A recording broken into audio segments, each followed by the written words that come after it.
오늘도 예배하는 여러분들에게 하나님께서 준비하신 은혜와 복이 충만하기를 축복합니다. 함께 따라합시다. 믿음으로 양육하자. 돌아가신 대기업 회장님도 자식은 내 맘대로 안 된다는 얘기를 했다 그러잖아요. 이 자식이 내 맘대로 된다. 그건 정말 있을 수 없는 일이죠. 자녀들 키우면서 내 맘대로 안 되잖아요. 우리 저 김순남 권사님은 며느라 내가 너랑 헌금위원을 하고 싶다. 며느리가 안 왔네? 어. 그렇지. 그래요. 어쨌든 자녀들을 볼 때 참 내 마음에는 같이 뭔가 좀 뜨겁고, 같이 좀 뭔가 은혜롭고 하는 걸 늘 생각해요. 쉽지는 않아요. 자녀들 키울 때 보십시오. 보면은 자기들은 다 내가 키웠거든. 근데 자기들이 자식을 낳잖아요? 지가 키운 줄 알아요. 지가 큰 줄 안다니까. 그 웃겨요, 그게. 참 세상이, 그게 자녀를 키운다는 게 참 보통 일은 아닌 것 같아요. 참, 그냥 이런 생각을 해봅니다. 야, 과연 요즘 어떻게 해야 좀 슬기롭고 지혜롭게 좋은 부모가 될까? 답이 없는 것 같아요, 답이. 그 애들이 보면은 제가 한편으로는 이 다른 부모들을 이렇게 보잖아요. 제 또래의 다른 부모들 보면 뭐 애들 공부할 때 뭐 어쩌고 저쩌고 막 별 얘기 다 하더라고. 뭐 심지어는 뭐 그 애들 고3 때가 되면 진학 박람회인가 뭐 이거 있잖아. 대학들 나와가지고 그런 애도 다 쫓아다니고 뭐 다 자기들이 조사를 했다는 거예요. 야, 그러고 난 할 말이 없네 그 애한테. 그러면 그런 얘기를 듣고 집에 가 딱 우리 아들을 보면 고맙다. 이런 저는 그런 생각을 합니다. 과연 아이들이 자랄 때 지가 하고 싶은 게 뭔지 빨리 찾는 게 그게 참 중요한 것 같아요. 사실은 저희 아이는 제가 바라던 그런 직업군에 있지는 않습니다. 왜냐하면 저는 애가 딱 태어났을 때, 야, 아버지, 이 녀석이 잘 자라서 크다란 비행기 좀 운전하는 파일럿이 됐으면 좋겠습니다. 그래가지고 나도 비행기 한번 타보게요. 그러면서 애가 자랄 때 막 비행기 파일럿 이런 거 보여주고 뭐 전쟁 그 박람회 그 무기 용산 같은 데 가면 비행기 보여주고 막 그랬는데 전혀 생각이 없는 거예요, 얘는. 나보고 왜 비행기를 자꾸 타라 그러냐고 무섭다고 그런 얘기를 하는 거예요.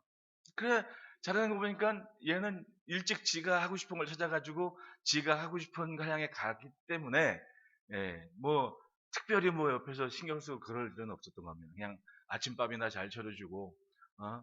나는 주에 일이나 열심히 하고 이게 전부였던 것 같아요. 우리 권사님도 계시지만은 가만히 보면 아이들이 빨리 자기가 하고 싶은 것을 찾는 것 그리고 그 하고 싶은 것을 이루기 위한 길을 아이들이 모를 때 좀 이렇게 너치라 그러죠. 이렇게 쿡쿡 찔러서 좀 이렇게 하게 하는 그런 게 좀 바람직한 부모상이 아닌가. 가만히 보면 요즘 뭐다 그런 건 아니지만 부모들이 내가 하고 싶은 걸 자꾸 푸시를 하는 거예요.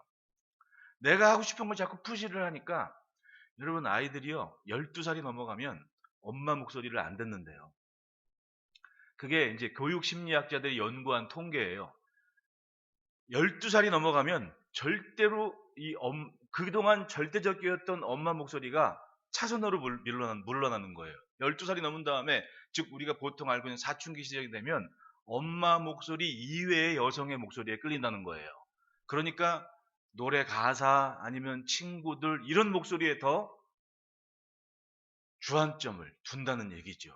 이게 사실은 그동안 우리가 몰랐던 얘기들이 참 많은데 그래도 잘 자라준 거 보면 은혜예요. 은혜. 은혜. 이제라도 늦지 않았으니까 과연 이 아이들이 늦기 전에 뭔가 하고 싶은 것을 빨리 찾을 수 있도록 사실은요 여러분 공부 아무리 외쳐도 지가 하고 싶지 않으면 안 해요.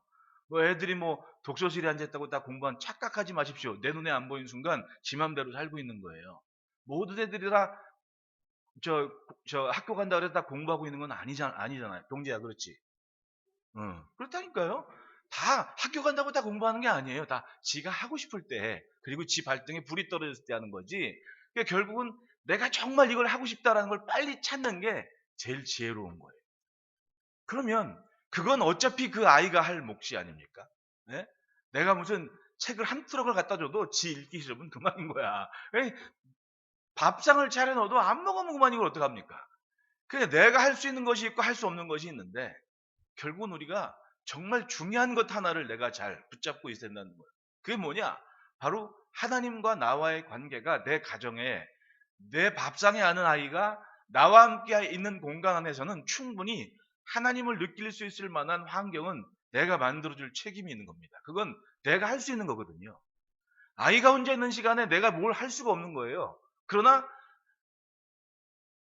많은 시간을 함께 할 수 있는 그 시간의 환경은 내가 충분히 만들어줄 수 있지 않습니까? 듣는 거나 생활하는 것을 충분히 영향력 있게 할 수가 있는 시간이라는 얘기입니다. 여러분, 이 믿음으로 양육한다는 게 참 추상적이고 어려운 것 같아요. 사실 힘듭니다. 사람인데. 여러분, 사람이 꾸민다고 꾸며지는 것도 아니고 억지로, 그것도 하루 이틀이죠. 결국은 생활하는 그 모습 그대로가 내 신앙과 경건의 전부 아닙니까? 네? 저는 그래서 설교 시간에 이 얘기하는 이 목소리나 톤이나 언어들이나 평상시에 권사님들이랑 밥 먹으면서 하는 언어들이나 나는 큰 차이를 두지도 않아요. 꾸밀 필요가 없다고 생각을 해요. 왜냐하면 그 꾸미는 순간 가짜가 돼버리는 거예요. 솔직한 내 모습이 아니기 때문에 나는 있는 그대로 그냥 이렇게 해요. 근데 방송이나 이런 데 보면 목사님들 나와가지고 이렇게 되어지고 쭉 굉장히 막 내가 아이고 애쓴다 속으로 그냥 애쓴다. 아니 그렇게 한다고 그래서 경건의 능력이 좀 달라지나? 그건 아니지 않습니까? 이 솔직한 결국은 내 자녀한테 하는 이야기도 애쓰고 꾸밀 게 아니라 진솔한 내 모습이 닿아지고 또한 느껴질 때 거기서 정말 하나님의 은혜를 느끼는 거 아닙니까? 여러분 보십시오. 예수님 오셨을 때 갈릴리에 있는 어부들과 함께 했던 예수님께 사람들이 하나님을 느꼈단 말입니다. 종교인들은 굉장히 무시했는데 사람들은 하나님을 갈망하는 사람들은 하나님을 꾸고 있더라는 거예요. 오히려 그렇게 경건의 그런 외식과 외형에 출중한 바리새인들은 사람들한테 상처만 줬거든요. 결국은 우리들의 가정에서도 우리 엄마 아빠 우리 또 할머니 할아버지 정말 중요한 건 뭡니까? 평상시에 생활하는 언어나 평상시의 모습에서 하나님을 향한 모습이 그냥 생활의 한 귀퉁이처럼 느껴지게 하는 게 진짜 좋은 거예요. 맨날 마음대로 막 이렇게 저렇게 하다가 기도할 때만 그냥 어떻게 그냥 목소리 톤이 달라져가지고 그러니까 기도를 여러분 너무 어렵게 하지 마십시오. 기도는 그냥 아버지한테 얘기하듯 하는 게 제일 좋은 거예요. 안 그렇습니까? 그냥 이걸 어렵게 생각하니까 자꾸 막 기도시키면 막 얼굴이 하얘지고 막 교회 오기 싫고 막 그렇다니까. 근데 우리 남자 이스라엘들은 기도를 시키면 하겠다고. 난 그래서 고마워요. 예? 내가 6월 첫 주에 대단하신 분을 기도위원으로 섭외를 했거든요. 우리 김순남 권사님 아들. 응? 내가 막 했다니까 처음에 한숨을 쉬더라. 그러더니 한참 있다가 그래 한다 그래. 아니 이게 얼마나 또 기특해. 나는 우리 서리 집사님들도 돌아가면서 계속 이제 시킬 거야. 다 쭉 이렇게 일부에. 예, 그래야 조금씩 이렇게 억지로 우격다짐으로 할 필요 없습니다. 내가 그러잖아. 10살 되면 다 한다니까, 10살 되면. 우리 교회는 지금 10살 됐어요, 이제. 우리 만난 지 물론 30몇 년 됐지만은, 40년 넘었지만, 우리 함께 이 목사와 함께 자란 시간은 10살. 그러면은 이제 뭘 해도 할 때가 된 거야, 이제는. 내가 보기에는. 예? 그러니까 그런 자연스러운 모습에서의 느껴지는 경건이 진짜 경건이지. 맨날 안 하다가 자기 마음대로 하다가 어느 날 갑자기 주여 그런다고 누가 은혜를 받겠냐고. 안 그렇습니까? 여기 이 아브라함과 이삭과 믿음의 조상 아브라함의 생활을 한번 보시라고요. 아브라함의 멋진 모습만 이삭이 본 게 아니었어요. 사실은 아브라함이 자기의 멋진 모습만 보여준 게 아니라 실패하는 모습도 있었고 안 좋은 모습도 그대로 있었다니까요. 여러분 하나님 말씀과 약속만 믿고 광야에 와가지고 그것 쳐다보고 있는 아브라함 얼마나 참 안 됐습니까? 그러지만은 그 마음에 뭐가 하나님이 아들을 주실 거라는 그 마음 25년 걸렸습니다. 25년 100살이 돼서 아들 이삭이 나왔는데 얼마나 귀했겠냐고. 애가 말귀를 알아듣는 순간 적어도 모리아산 10대 초중반쯤에 모리아산 갔다고 얘기하는데 그러면 적어도 10년 이상 애가 말귀를 알아듣는 동안 아브라함이 해 떨어지고 무슨 얘기를 했겠냐고 그 장막 안에서. 여러분 지금도 광야 가면요 깜깜해요. 깜깜하단 말이야. 그나마 구름 안 낀 날은 그래도 좀 달빛이 별빛이 화돼가지고 형광등 켜놓은 것처럼 보이긴 하는데 그 외에는요 야 진짜 막 짐승이 지나가면 디즈니랜드 그 영화에서 보듯이 막 그냥 이렇게 막 그렇게 무서워요. 그러니 어딜 돌아다녀요 밤중에? 밤중에는 해 떨어지면 장막 안에 있는 게 제일 안전해. 그러면 그 장막 안에서 무슨 얘기했겠냐고? 꼬마애 됐고, 응? 꼬마애 됐고 무슨 얘기를 했겠냐고. 그러면 애 낳은 게 신기한 거야. 그러니까 그 얘기 않고 말귀를 알아듣건 뭐 알아듣건 그 아버지가 무슨 얘기를 했겠냐고. 그건 하나님 때문에 네가 여기 있는 거고 하나님의 선물이고 뭐 이런 얘기했을 거 아닙니까? 믿음이 이만큼 중요하고 알아듣던 못 알아듣던 주구장창 그 얘기만 했을 거 아닙니까? 그게 바로 아브라함과 이삭과의 관계 아니었겠냐고. 나는 이삭이 왜 모리아산에서 아버지가 자기 묶어가지고 제단에 올려놨는데도 가만히 있었는지 생각을 해봤어요.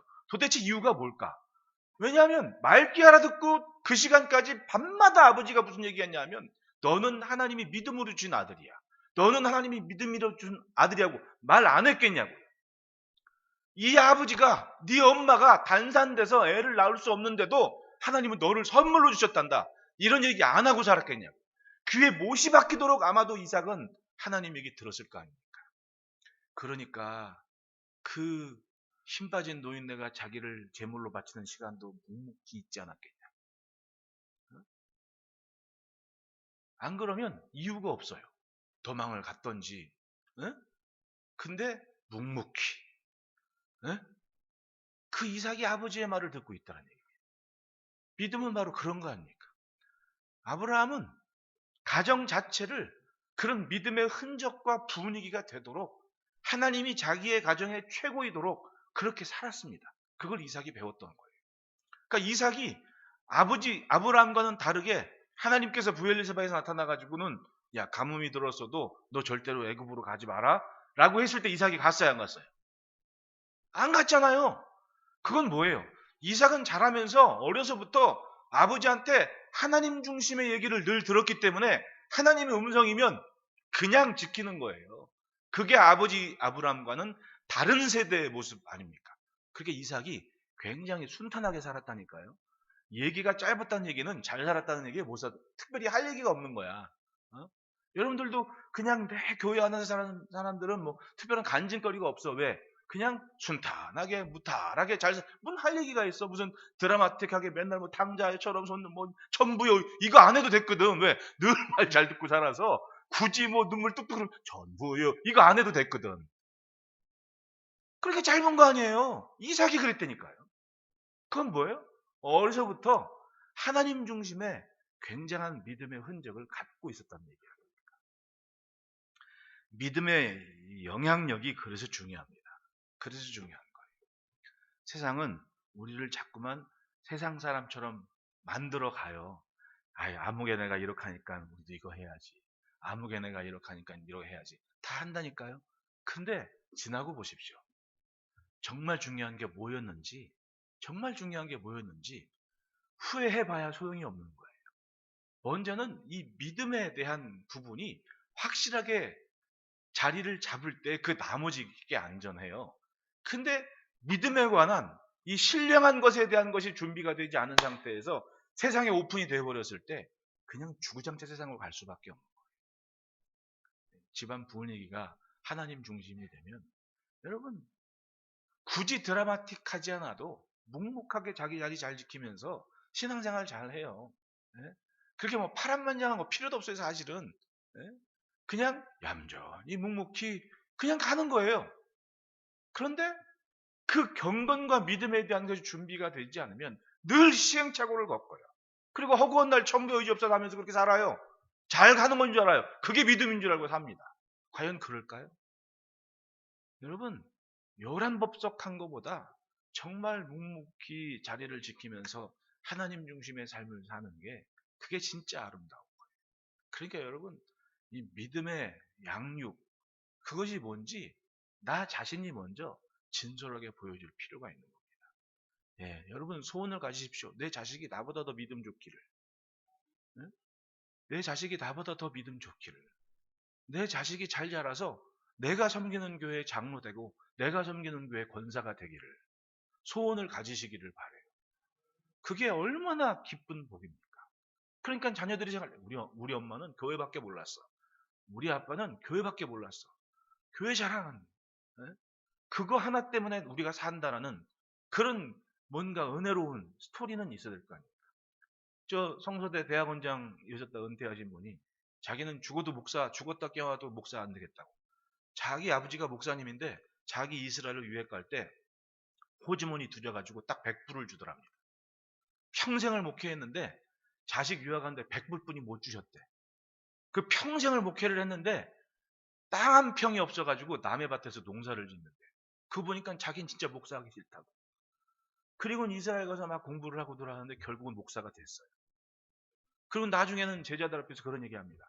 그런 아버지가 있었기 때문에 내가 오늘 이렇게 살고 있다. 뒤늦게 깨달은 거죠. 여러분, 이 믿음에 대한 것은요, 정말 영혼에 속한 것 아닙니까? 영혼에 속한. 더딜지라도 그 믿음에 속한 것은요, 신령한 은혜를 반드시 가져오게 됩니다.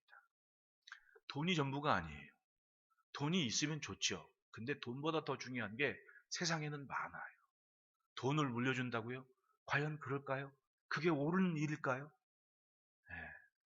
돈 때문에 망가지는 것들이 세상엔 너무 많아요. 그러니까 있어도 그만 없어도 그만인 것 때문에 정말 있어야 될 것을 잃어버리고 사는 세상이 바로 지금이라니까요. 오늘 우리가 읽은 본문에 보십시오. 23절에 딱 중요한 거 한 구절을 얘기해요. 믿음으로 모대가 났을 때 그 부모가 아름다운 아니 보고 석 달 동안 숨겨 왕의 명령을 무서워하지 아니하였다. 믿음으로, 즉 아므람과 요게벳이 취한 행동은 믿음 때문에 한 행동이었다는 거예요. 네? 바로 왕의 명령으로 모든 아이들이 다 죽을 때 숨겼어요. 그 아이. 쉬운 일이 아니었습니다. 당장에 아무개네 집에 산딸이 된다는 얘기를, 네? 그걸 몰라요? 동네 사람 다 알지. 그걸 어떻게 숨기냐고. 근데 믿음 가졌을 때 평범한 사람들이 생각하는 것보다 더 신중한 생각을 해서 뭔가를 해냈는데 그게 모세를 석 달 동안 데리고 있었던 사건. 그 석 달, 사람들은 뭐 애기가 뭘 알아듣겠냐고 얘기하지만은 중요한 건 이 석 달 동안 이 아이와 또 아론과 미리암, 이 가정에는 굉장한 하나님을 향한 의지와 생활이 아주 고도로 집중되는 시간이었어요. 여러분, 아론이 커서 나중에 모세가 왔을 때 애굽에 있는 이스라엘 백성들 앞에 모세의 대언자가 됐잖아요. 그러기 쉬워요? 그 전까지 그러면 아론이 이스라엘 사람들 앞에서 영향력이 있던 사람이었을까요? 없던 사람이었을까요? 영향력이 있던 사람이었겠죠. 그걸 증명이라도 하듯이 출애굽기 15장에 미리암을 일컬어, 모세의 누이 미리암을 일컬어 뭐라고 얘기해요? 미리암은 선지자였다 얘기하죠. 선지자. 그러면 결국은 따지고 돌아가면 이 모세가 태어났을 때 엄마 아빠가 믿음으로 행한 이 석 달간의 액션을 일단 모세는 몰랐다 하더라도 누구나 알았어요. 아론과 미리암은 그걸 보고 자랐을 거 아니냐고. 내 말에 일리가 있으면 아멘 좀 해보십시다. 일리가 있잖아요. 그리고 이 두 아이들은 나중에 성장해서 모세와 함께 출애굽 역사에 굉장히 막대한 지대한 일을 한 일꾼들이 됐다. 이게 석 달 동안 보여준 엄마 아빠의 믿음의 액션 때문에 이루어진 일이다. 대단한 거죠. 이 모세 한 사람만 주목할 일이 아니에요. 모세와 함께 또 여인들의 대표, 또 민족의 지도자 역할을 했던 선지자 미리암 누이, 그 다음 모세의 대언자 역할을 했던 아론, 이 사람들의 이런 장래, 그때의 그 모습은 결국은 석 달 동안 믿음으로 모세 하나를 위해 했던 일들 이야기는 잊을 수 없는 이야기. 여러분, 어느 날 아기가 낳았는데 그 아기를 갈대 상자에 낳아서 나일강에 던졌어요. 식구가 그걸 잊어요, 못 잊어요? 죽을 때까지 못 잊지. 그게 아론과 미리암이에요. 네? 그게 아론과 미리암은 그래 쫓아가고 아니에요. 그래 결국은 모세가 그 바로 공주의 아들로 이렇게 자라나는데 지대한 공헌을 했지 않습니까? 그런 생각을 했을 거 아닙니까? 저 공주 품 안에 모세가 자라고 있다. 응? 40년을 봤을 거 아니에요. 그리고 또 광야로 갔다. 80이 돼서 돌아오는 모세를, 그러면 적어도 미리암이나 아론은 90 내지 100은 넘었을 거 아니냐. 야, 이게 진짜 아주 대단한 얘기 아닙니까? 어? 그 사람들이 자기 어렸을 때 석 달 동안 보여준 엄마 아빠의 그 하나님을 향한 믿음의 액션, 평생을 자리매김하는 흔적이었다. 그럼 여러분 따라합시다. 고난의 시대에도 하나님 앞에 살자. 출애굽기 1장을 보면 산파들이 하나님을 두려워하여 애굽 왕의 명령을 얻고 남자 아기들 살린지라. 출애굽기 1장 21절에 그 산파들은 하나님을 경외하였으므로 하나님이 그들의 집안을 흥왕하게 하신지라. 여기 이 옛날에 산파들은 동네에서 입심께나 있는 사람들 아니에요. 예? 지명도가 있고 또 여인들의 세계에서 산파들은 어느 정도 영향력이 있는 분들 아닙니까? 근데 이 사람들이 누구예요? 이 산파들이 떴다 하면 동네 애들은 다 아는 거 아니에요. 예? 아무개네 집에 몇째 누가 받았어? 내가 받았어. 아무개네 집에 첫째 누가 받았어? 내가 받았어. 그러면 그 산파는 온 동네의 엄마예요. 온 동네. 온 동네의 엄마예요. 온 동네 할머니라니까요. 이분들이 뭐 하는 사람이었냐? 하나님을 경외하는 사람이었다. 시대는요, 억울하고 원통한 시대예요. 왜냐? 요셉이 총리였을 때 이스라엘로 딱 들어갔거든요. 이스라엘이 애굽으로 들어왔거든요. 그때 총리인 요셉이 아버지 야곱한테 이런 얘기야. 아버지, 고센 땅에서 살자고 그렇게 얘기를 해. 왜? 고센 땅은 이 왕의 그 말들이나 이런 거 뭐 하는 곳이기 때문에, 방목을 하고 목축을 하는 곳이기 때문에, 목축하는 거면 여러분 동물의 왕국 보면 막 멋있잖아요. 근데 멋있기 전에 거기 가면 똥 냄새가 나요. 왜? 그 많은 돌아다니면, 여러분 소똥 싸는 거 봤어요?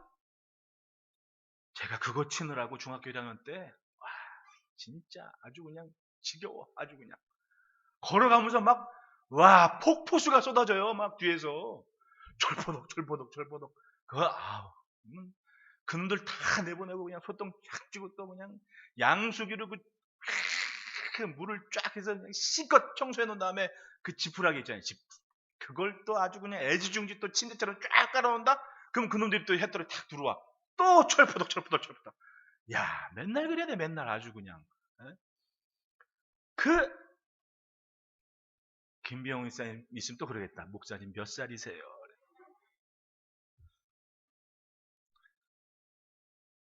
거기서 누추한 곳이고 냄새나는 곳이어서 애굽 사람들은 거기 오지도 않아요.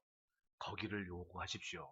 그래서 어차피 유목을 했던 사람들이 고센 땅을 차지하고 거기 있었던 거예요. 근데 바로가 그 말을 듣고 기분이 좋아가지고 뭐라 그래요? 내가 너희에게 람셋을 주자. 람셋이라는 성을 줄 테니까 굳이 그 들판을 살지 말고 람셋에서 살아. 이렇게 했단 말이에요. 그러니까 람셋은 누구 땅이에요? 누구 성이에요? 이스라엘의 성이거든요, 이제. 근데 요셉을 알지 못하는 왕이 일어난 다음에 이 약이 올라가지고 이스라엘에 핍박이 시작됐는데, 거기에 그런 얘기, 국고성 람셋을 건축하게 했다라고 해요. 그럼 뭐예요? 원래는 람셋이 누구 거였어요? 이스라엘 거였거든요. 왜? 바로가 줬거든. 근데 요셉을 알지 못하는 왕이 일어나서 그 람셋이라는 성을 뺏은 거예요. 뭘로? 이거 왕 거야. 내 거야. 빼앗겼다니까요. 그러면 여러분, 수백 년 우리 거였어. 근데 어느 날 갑자기 왕이 바뀌더니 자기 거 내놓으래. 얼마나 원통해요. 그리고는 자기들의 환경과 처지가 완전히 나락으로 떨어져 가지고는 노동력 착취를 당하는 세월을 맞이했습니다. 원망스러워요, 안 원망스러워요. 생각하기에 따라 비참한 현실에 대해서 누구라도 원망을 해야 될 시간이야. 그러나 산파들은, 즉 그 시대의 인간관계에 막강한 영향력을 준 여인들은 어떻게 살았다? 하나님을 경외하는 믿음으로 살았다. 언제까지? 자기들 조상 야곱이 죽으면서 한 말, 우리가 다시 가나안으로 가야 된다. 그 믿음의 분위기가, 하나님을 경외하는 사람들의 영향력이 바로 아이들이 자랄 때 지대한 영향권이 됐던 거예요. 그러니까 여러분, 믿음의 교제를 중요하게 여기시기를 바라요. 여러분, 저는 이 목장이 앞으로는 이 가족 중심으로 가야 된다고 생각을 해요. 그러니까 이제 엄마 아빠 따라서 같은 목장에서 이렇게 생활을 하는 모습이 정착이 돼야 된다고 생각을 해요. 뭐 당장은 힘들더라도 이게 제 생각이니까 뭐 조만간에 되지 않겠어요? 아니, 가장 가까운 사람에서부터 은혜스럽고 아름다운 관계여야지. 어? 네 배로 난 내 자식들마저도 내가 하나님 얘기를 할 때 지금 껄끄럽다면 그건 좀 힘든 얘기 아닙니까? 뭔가 바꿔나가야 될 게 많지 않습니까? 그리고 자녀들도 마찬가지예요. 아니, 교사를 하든 뭐 남하든 다른 사람한테는 뭐 주여 찾고 하나님 은혜 찾는데 왜 정작 내 엄마 내 아빠한테는 아버지 은혜를 나누지 못하냐? 그건 문제 아니에요? 솔직히 한번 생각해 보시죠. 그게 있어야죠. 가장 가까운 사람들부터 가장 아름다운 모습이 가야 되는 거예요. 며느리건 시어머니건 그게 가장 아름다운 모습이어야 정상이잖아요.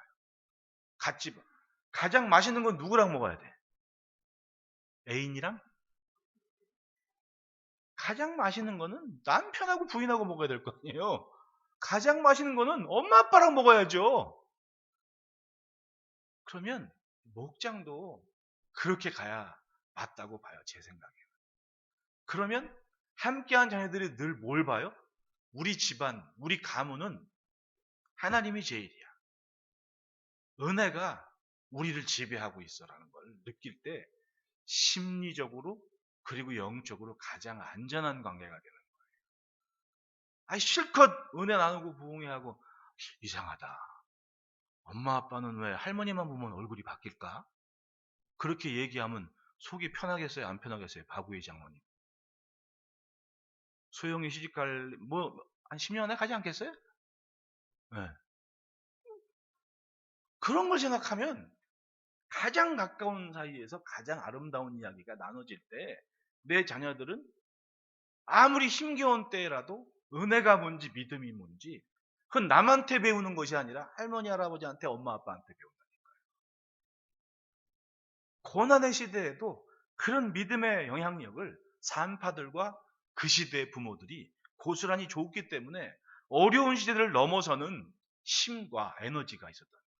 그러니까 이스라엘이 결국은 한 마음으로 하나님을 찾게 된 계기가 됐다. 누가 여기 성경에 괜히 산파들 얘기했겠냐고. 예? 온 동네 애들 다 받은 엄마들이 여인들이 바로 그 중심 역할이 됐다는 얘기야. 중심 역할. 그러니까 이 아므람과 요게벳이 모세를 낳았을 때 그 일이 무마되는 역할을 하는데도 이 산파들이 무슨 역할을 했을 거 아니에요. 애들 다 죽는데. 아이, 발 없는 말이 천리를 간다 그러는데 결국은 뭔가 뭐를 내가 참 영화 감독을 했어야 되는데 참 이런 거 하나 좀 만들어야 되는데 재능이 없어가지고 입만 살아서 믿음의 이 영향력은 고난의 때 가장 빛나는 겁니다. 어디에? 바로 내 집에서. 믿음을 이 경건의 훈련을 외주를 주려고 그러지 마십시오. 어디 수련회 보내고 어디 부흥회 보내고 어디 천만에요. 제일 중요한 건 내 집안에서 그 믿음의 영향력이 가르침을 받는 겁니다. 그게 제일 순탄하고 제일 아름다운 거예요. 하나님 중심에. 하나님 앞에 사는 삶을 보여야 됩니다. 예배를 지키고 기도하면서 또 헌금 생활, 이거 헌금 생활 중요해요. 여러분, 어릴 적에 11조 안 하면 어른 돼서도 안 해요. 제가 이런 말 저런 말 하지만 11조를 전 참 많이 강조를 하지 않습니까? 1년에 3번은 강조해요. 근데 11조라는 건요, 하나님을 향하는 가장 첫걸음이에요. 경제, 헌신에 대한 부분의 가장 첫걸음은 헌금에 대한 부분이에요. 이걸 왜 강조를 안 해요? 이건 가르치지 않으면 애들이 알아서 하겠죠. 알아서는 못하는 거예요. 아이들이 자기 이름으로 11조 헌금 드려볼 줄 알 때 나 이거 했었구나. 정말 다급한 시대에 그걸 기억해 내면 그건 생명의 열쇠를 하나 갖는 거야. 정말 다급한 시간에 엄마 아빠가 내 손잡고 기도를 했다. 이건 정말 대단한 거 아니에요? 아파 죽을 것 같은데 엄마가 내 손잡고 눈물을 흘며 기도를 했다. 이거 어떻게 잊어요? 이게 다 하나님 앞에 사는 모습 아닙니까? 그거를 내가 직접 가르쳐라. 가르쳐라. 그러니까 엄마 아빠가 어려서부터 11조에 대한 걸 강조하면 귀에 못이 박히도록 얘기를 하면 그게 자연스러운 거예요. 근데 됐잖아요, 여러분. 애들이 용돈 10만 원 받을 때 10,000원 11조 하기 어려워요, 힘들어요? 똑같은 말이에요. 어려워요. 힘들어요. 왜? 10만 원밖에 없는데 10,000원을 11조를 하래. 근데 10만 원 용돈 받을 때 10,000원 11조를 안 하잖아요? 1,000만 원 벌을 때 100만 원 11조를 못해요. 이해가 되시죠? 하나님 앞에 사는 모습을 뭘로 보여주겠냐고. 뭘로? 결국은 눈으로 보고 피부로 느끼는 게 있어야 되는 거 아닙니까? 헌금은요, 드린 다음에 불편함이 있는 게 헌금이에요. 그래서 헌자를 쓰는 거예요. 왜? 내가 10만 원을 써야 되는데 11조를 하니까 9만 원밖에 못 썼어. 10,000원이 벼. 아파요, 안 아파요? 그래서 헌금인 거예요. 바칠 헌자 아닙니까? 내가 이 부분을 바쳤기 때문에 나한테 아쉬움이 있고 불편함이 있는데 이건 난 하나님께 드린 거야. 그래서 헌자가 들어가는 거예요. 11조를 떼서 11조를 말한 게 아니라 헌금이란 게 그런 거예요. 헌금. 편하려고 하면 헌금 못합니다. 아쉬운 거 생각하는 사람은 헌금 절대로 못해요. 왜냐? 그 바치고 나서 아쉬운 걸 감당해 보질 않았기 때문에 그런 거예요. 근데 어려서부터 엄마 아빠가 그걸 보면 사실은 지금 어른들은 그걸 해요. 왜? 1세대 어른들이 농사 지를 때 종자 11조는 절대로 안 건드리는 그런 아주 절실한 바탕 위에 컸거든요. 그러니까 한국 경제가 그렇게 빠른 속도로 잘 성장한 거 아니에요. 따지면 다 영적인 겁니다, 이게. 근데 지금은 이 돈이 오가고 통장으로 왔다 갔다 거리고 숫자로 왔다 갔다 거리고 그게 잘 보기도 힘들어. 그러니까 교육이 안 되는 거예요, 교육이. 자녀들 앉혀놓고 다리미로 다려서라도 야 이거 이번 달 너 11조 드릴 거야 하고 한번 가르쳐 보십시오. 얘가 있겠나. 얘는 커서도 절대로 못 있는 거예요. 엄마 아빠 없을 때도 나 엄마 아빠가 어릴 적에 이렇게 했어. 나도 돼야지 하는 게 교육 아닙니까? 교육. 근데 지금 그게 안 되는 거예요. 왜? 쓸 일이 너무 많아. 그 쓴 다음에 불편함을 감당할 그런 은혜가 아직은 내게 없어. 그러다 보니까 뭐래? 자녀들에 대해 11조 교육이 사라지게 되는 거예요. 그리고 정작 자식들이 신기하게 세월이라는 게 얼마나 야속한지 시간이 지나면 자식들한테 용돈 받았을 때가 있다니까요. 네? 근데 내 자식이 11조를 안 해. 뭐라고 할 말이 없는 거야. 여러분, 세월 야속하다가 후회하지 말고 힘 있을 때 하나님 앞에 사는 방법을 가르치십시오. 그건 가장 가까운 곳에서부터 시작해야 될 거예요. 가장 인간적인 부분부터 시작될 일들입니다. 그게 없으면요. 나중에 땅을 치고 후회해도 소용이 없습니다. 고난의 때에도 하나님을 경외하는 삶을 가진 산파들은 바로 그 일을 해냈다는 거예요. 둘째로 따라합시다. 믿음의 삶에 하나님의 역사가 담긴다. 출애굽기 2장 1절에 레위 가족 중 한 사람이 가서 레위 여자에게 장가들어 그 여자가 임신하여 아들을 낳으니까 잘생긴 것을 보고 석 달 동안 그를 숨겼으나 이 모세의 엄마 아빠 아므람과 요게벳, 아빠 아므람, 엄마 요게벳, 레위 가족이 레위 여자에게 장가들었다고 했습니다. 근데 사실은 여러분 이 레위 가족이 레위 여자에게 이 당시엔 뭐 레위 지파 이런 게 아직 구분될 때가 아니었어요. 레위 지파가 하나님의 장막에서 일하게 구별된 것은 출애굽한 다음이 애굽에 있을 때는 아니었잖아요. 그럼 이 레위 지파가 남자가 레위 여자에게 장가들었다라는 이 부분이 왜 중요하냐 하면 야곱이 12아들들을 축복할 때 시몬과 레위를 위해 축복해요. 사실은 자기들의 조상 야곱이 굉장히 중요하죠. 자기들이 이스라엘을 일컬음 받을 때 그 장본인이 바로 야곱 아닙니까?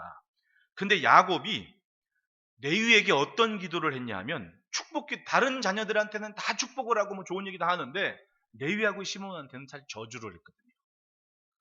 이게 참 가슴 아픈 일이에요. 창세기 49장 5절로 7절에 시몬과 레위는 형제요 그들의 칼은 폭력의 도구로다. 내 호나 그들의 모의에 상관하지 말저다. 내 영광과 그들의 집에 참여하지 말저다. 이 말은 뭐예요? 시몬과 레위는 내 눈 자식이라는 얘기 아닙니까? 내 혼과 내 영이 그들과 상관하지 말아라라는 얘기 뭐예요? 호적 팔아 이거하고 똑같은 거예요. 그 기도를 받았다는 얘기. 7절에 그 노염이 혹독하니 저주를 받을 것이요. 야, 참 아버지가 마지막 유언하는 때에 나를 저주했다. 레위가. 그러면 그때 레위도 장가들고 자식들 낳았을 텐데 그 기도를 들었어요, 안 들었어요? 기분 나빠요, 안 나빠요? 그러면 야, 세상에 이럴 수가 있어? 호적파라고? 알았다. 그런 이악 물고 살았을 거 아니에요. 네? 근데 어떻게 살았어요? 레위의 후손들이거든요. 400년쯤 지났어? 근데 아므람과 요게벳은 믿음으로 잘생긴 아기를 석 달 동안 숨겼다라는 이 액션이 있었다는 얘기는 이 사람들이 믿음으로 살았다 안 살았다. 들은 기도는 저주였는데 이 후손들은 신기하게도 하나님 붙잡고 잘 사는 거예요. 신기하죠? 안 신기해요? 나는 엄청 신기해요. 야, 자기들의 조상이 저주 기도를 받았는데 자녀들은 어쩜 이렇게 믿음이 좋을까? 다른 사람들은 그 시대의 왕의 명령을 무시하지 못해서 다 죽게 내버렸는데 믿음으로 모세를 섬겼다. 이건 다른 사람들보단 차원이 다른 믿음을 석 달 동안 가졌다는 얘기 아닙니까? 할렐루야. 참 감동적인 스토리예요. 게다가 딸은 훗날 자라 선지자가 됐습니다. 여인들을 대표하고 이스라엘들의 마음을 움직이는 선지자가 됐습니다. 그게 뭐예요? 엄마 아빠가 그만큼 믿음으로 살았다는, 할머니 할아버지가 그만큼 믿음으로 살았다는 거 아닙니까? 뭐에 있어서도 저주를 받았어. 조상 야곱에게 저주를 받았어도 하나님을 붙잡고 믿음으로 사는 모습이 있었다는 것. 그게 중요한 거예요. 그랬더니 믿음이 저주를 넘어서는 복된 자리에 가는 통로가 됐습니다. 나중에 레위 자손들은 소금의 언약을 받지 않습니까? 대단한, 애굽에서 400년을 살았지만 애굽 사람이 아니기 그렇게 쉽지 않은 환경이었을 거 아닙니까? 그런데 애굽 사람보다는 여전히 이스라엘로 살았습니다. 사람들이 욕을 먹고 저주를 받으면 막 악이 받쳐 사는 그런 때 아닙니까? 그런데 오히려 이 사람들은 더 하나님 앞에 사는 모습을 붙잡는 그런 삶을 지켜놨던 겁니다. 아므람과 요게벳이 석 달의 흔적을 가졌을 때 아론과 미리암이나 또한 훗날 모세마저도 그 모습은 잊지 않았기에 모세오경을 기록할 때에 출애굽기에 그렇게 적은 거 아니에요. 모세가 믿음으로, 예? 이 레위 남자와 레위 여자가 결혼해서 아이를 낳았는데 왕의 명령을 무서워하지 않고 석 달을 숨겼다. 이거 누가 적은 거예요? 모세가 회고하고 적은 거 아니에요. 그러니 여러분, 하나님께서 찾고 싶을 만한 믿음의 스토리가 담기는 우리 부모가 됩시다. 그리고 자녀를 믿음으로 양육합시다. 그래서 마지막 세 번째 따라합시다. 믿음의 영역을 포기하지 말자. 본문 말씀 24절에 믿음으로 모세는 장성하여 바로의 공주의 아들에 칭함받기를 거절하고 도리어 하나님 백성과 함께 고난받기를 잠시 조약에 나가는 것보다 더 좋아하고 모세가 더 좋아한 게 있습니다. 그게 뭐냐면 믿음의 영역. 하나님께 속한 것을 더 좋아했다는 거예요. 하나님의 백성과 함께 고난받기를 잠시 죄악의 낙을 누리는 것보다 더 좋아하고, 즉 세상 즐거움은 잠깐이라는 거예요. 세상 즐거움은 잠깐. 더 좋은 게 있는데 그건 바로 하나님의 약속을 붙잡고 사는 거다. 모세가 장성해서 자기의 인생을 건 선택을 해야 될 시기가 왔습니다. 분명히 바로의 공주 아들로 살아온 삶은 은혜였습니다. 정말 감사할 일이었죠. 그러나 그것이 자기의 인생의 전부를 걸 것은 아니었습니다. 누리는 것 많았고 갖춘 건 많았지만 그게 자기의 전부가 될 수는 없었습니다. 더 좋은 게 있었습니다. 그게 뭐냐? 하나님의 백성들과 함께하는 것, 하나님의 뜻을 쫓아가는 것, 문제를 인식하고 살아갈 삶을 결정해야 될 시간에 자신이 누렸던 모든 것을 포기해야만 할 시간일지라도 과감하게 그걸 선택했다는 것. 여러분, 일생 일대의 중요한 선택 앞에서 그 선택의 결과가 믿음이라는 것이 얼마나 멋집니까? 믿음보다는 계산이 앞선 시대를 사는데 그럼에도 불구하고 믿음이 최고인 것을 선택하는 것이 얼마나 아름답냐. 교회가 40년이 넘어가면 이제는 가정이 가문으로 정착하는 시기라고 제가 말씀을 드렸지 않습니까? 그러면 이제 우리 가문의 이야기가 이 성전에 있는 겁니다. 샛별 성문교회라는 대한민국에서 하나밖에 없는 이름, 이 샛별 성문교회 안에 믿음의 가문들의 이야기들이 한 지붕 아래 여러 믿음의 가문들이 자라나. 그러면 그 가문들이 손주가 자식을 낳고 그렇게 이어질 때 장차 이 교회를 짊어지고 나갈 하나님의 일꾼들의 제목들 한번 상상해 보십시오. 가슴 벅찬 스토리가 될 거 아닙니까? 우리는 지금 그런 시기에 있는 거예요.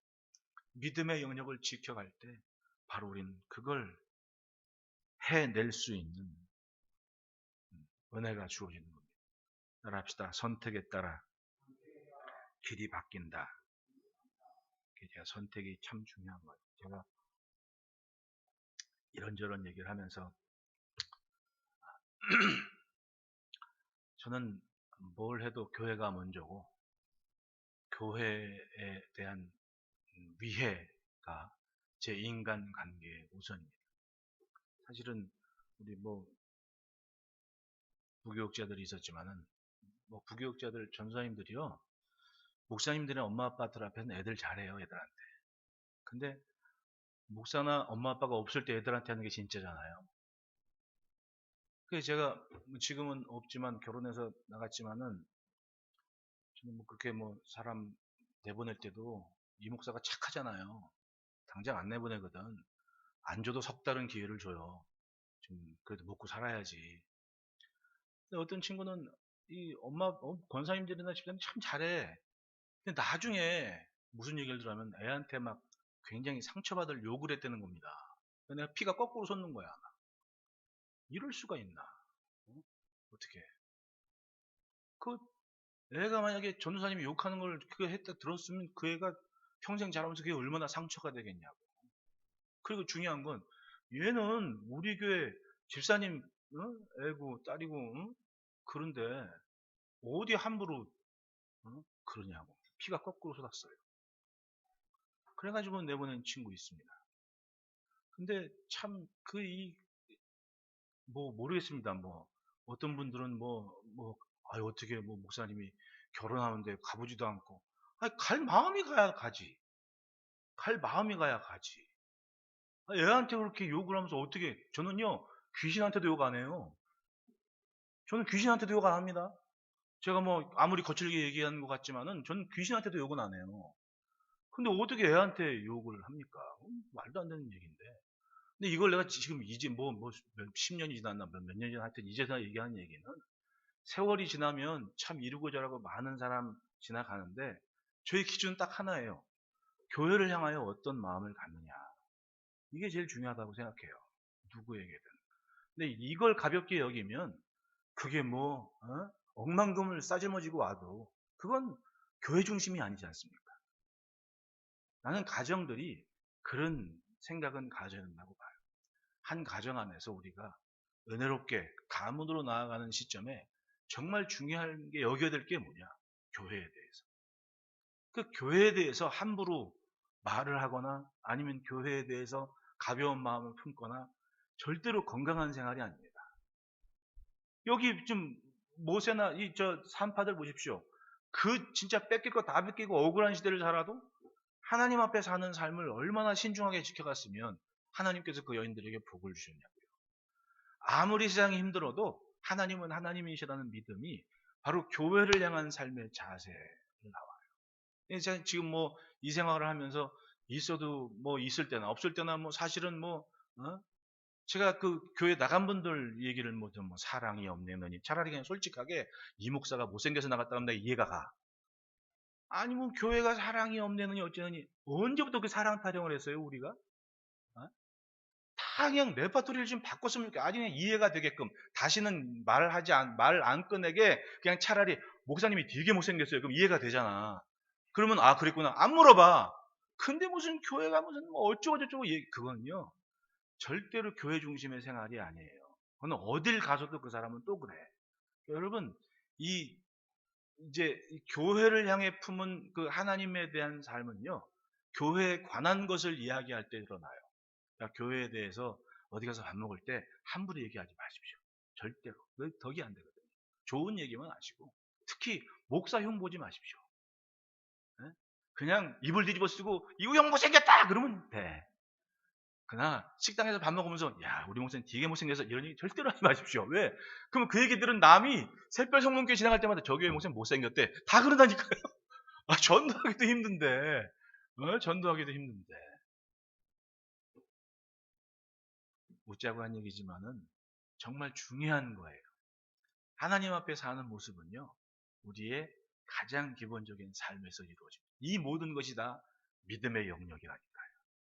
여러분 이제 가정에서 가문의 뿌리 깊은 신앙으로 이어가는 때 우리는 우리의 자녀들을 보고 있습니다. 10년 후, 20년 후에 하나님 앞에 살았기 때문에 이루어지는 그 놀라운 은혜가 반드시 여러분들의 가문의 열매가 될 줄로 믿습니다. 기도하겠습니다.